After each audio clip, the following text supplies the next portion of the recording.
నమస్కారం. ఏదేమైనా చాలా సంతోషకరం ఇవాళ.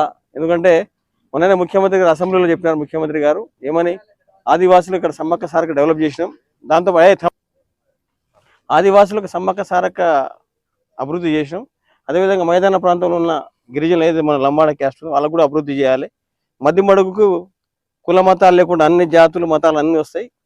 ఎందుకంటే ఇక్కడ ఎక్కువ మన వాళ్ళందరూ పవిత్రంగా మాలలు వేసుకొని చాలామంది ఈ మన కార్తీక మాసంలో చాలా మంది వస్తున్నారు భక్తులు. ఇక్కడ ఈ ప్రాంతం మొత్తం మన గిరిజన బిడ్డలందరూ ఎక్కువ వస్తారు. ఇది బాగా అభివృద్ధి చేయాలని చెప్పేసి మన ముఖ్యమంత్రి గారు దీన్ని తీసుకోవడం జరిగింది.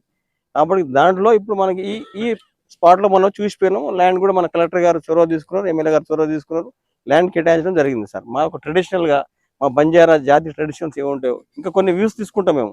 ఇంకా కొన్ని మేము కొంతమంది దగ్గర మా పురాతన మా స్కాలర్స్ మా పురాణ మనుషులు ఉంటారు కదా పాత వాళ్ళు, వాళ్ళ దగ్గర కొన్ని తీసుకొని ఆ సాంప్రదాయం